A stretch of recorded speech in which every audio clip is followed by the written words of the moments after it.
right, guys. Good evening. Good evening. Gather up, gather up. Does anybody whistle, by the way? No. Tom, but he's already done running over there. Yeah. That's it. Yeah, we need a whistler, so if somebody could start to practice. I can shout. Because I'm not always great at getting the attention of the group. Or, You bring us a snow cone machine, I'll learn what is it? How do you get people to look at you when you're doing that? Because you look kind of ridiculous, so they look at you when you do it. That's all. Couple things real quick before I get into the introduction. First of all, welcome to summer fall. There's some new runners. Those of you that have been around a while will recognize the new runners. When we start our warm-ups, make sure that they're not running alone.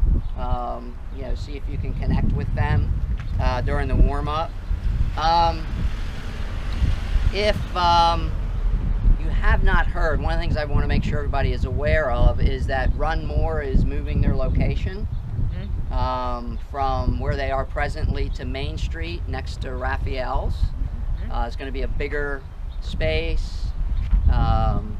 Should be a lot of cool things happening there. And Steve also asked me to remind you that Flying Feet members get a 10% discount in the store. So if you're not familiar with that, make sure he knows you're with Flying Feet. And he characterizes it as a lifetime discount. I'm not sure I would hold him to that. Lastly, just a word about emails. I'll send a lot of them. Usually the meat is in what I characterize as the weekly updates that come out over the weekend. You will benefit if you take the time to read them. Oftentimes people don't, and then they benefit less, or they come unprepared, and sometimes mental preparation helps when you're showing up. In addition to that, you can take the workout that's prescribed, look at where you are, where your training zone is on the pace chart, and have a sense before you show up what you're supposed to be doing. One of the emails I sent over the weekend had a please reply on it, and I got a reply from about half of you. So I'd appreciate a reply from the other half. Basically, I was asking if you're coming to run the relay on July 23rd, Tuesday evening. I need to know that because there's a lot of planning involved for me to prepare. What's that? You do not get to pick your team. Yeah. I will give a lot more explanation in terms of what we'll do with the club races. Some people have some hints who have participated before, but they will be fun, and they're primarily designed to, first of all, give you a really good workout at a time when you need a good workout, but two, let you practice some things that we teach, before you get to your other races. All right, so the Flying Feet program and the principles that I've given to you have been built over many years. Those of you that know me and have been around me for a while know that I'm an avid reader of our sport, history, training theory, running psychology. I really love learning about the sport, and I find that every time I pick something up new, I learn something new. I brought some of the books in my library just to sort of lay out. Some of you might want to peruse them later. If you read every one of those books, or even just a few of them, you may have most of the information that I reinforce here on a weekly basis. Training theory for distance runners is largely formed through science and application and observation. If you see something that sort of new and improved or a fad type of program, it's not probably going to work for most people. So I've done a lot of time, spent a lot of time learning it and enjoying learning about it. I started running in high school. Most of you know that, those of you who've been around me. When I was a freshman in high school, I went out for the basketball team, if you can imagine that. I was probably about 5 inches shorter than I am now. For some reason, I didn't make the team. But I learned during the practices that I could run. Went out for the track team the next season and found out I was pretty good at it. Ran all through high school and then did mostly road racing after high school. Did not go to college. Raced at a pretty high level through the 1980s until I became a dad. Was fortunate enough to win quite a few races and run some pretty fast times. What was even more impactful in those years was some of the runners that I had a chance to train with and compete with. And I actually have pictures of 3 of them I just want to tell you about. The first is Todd Ashley. I'll pass the pictures around. Todd was a high school teammate who came in. He was a year behind me. I was the top distance guy, and he came in and I was no longer the top distance guy on the team.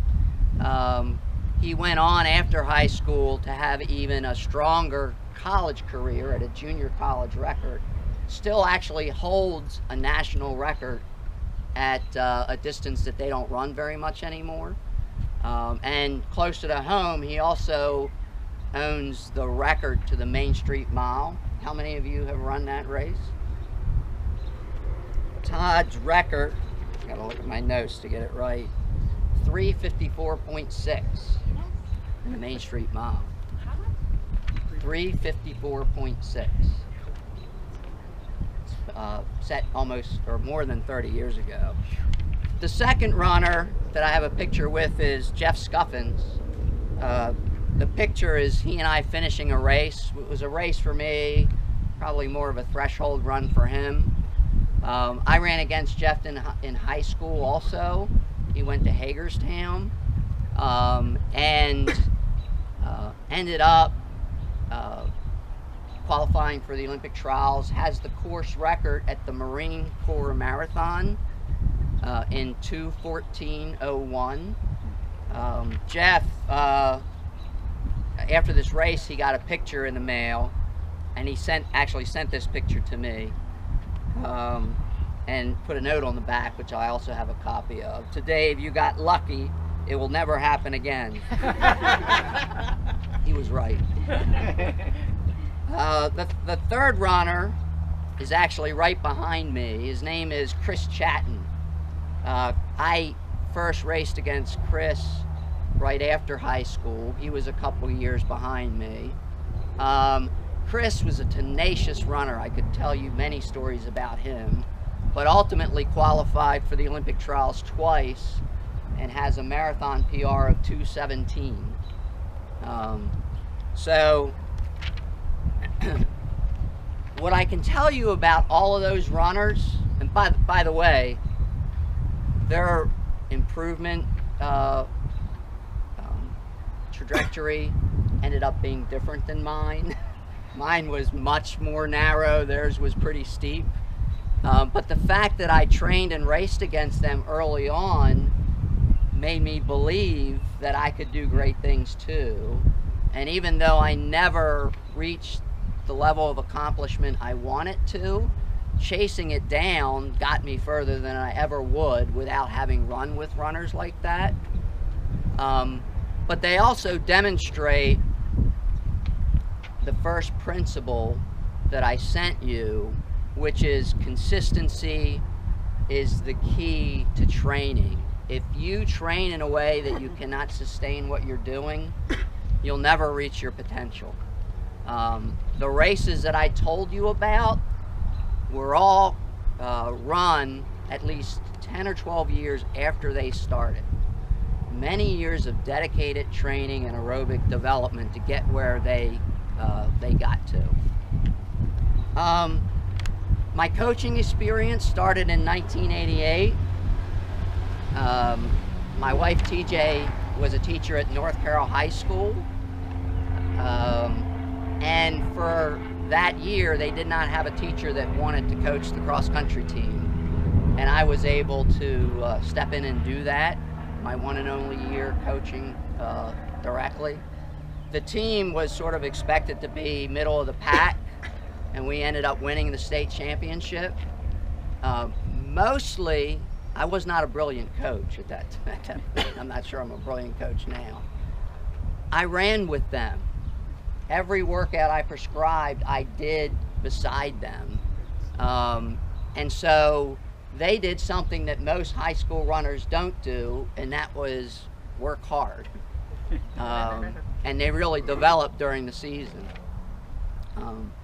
So the principles that we're going to talk about and that you already have were formed through 43 years of running personally, years of being around and observing elite athletes, many years of coaching. I started Flying Feet in 2004 when my daughter was in high school, working with athletes, observing athletes, watching what leads to failure and what leads to success, on top of reading pretty much anything you could get your hands on in terms of training theory, history, application, and psychology.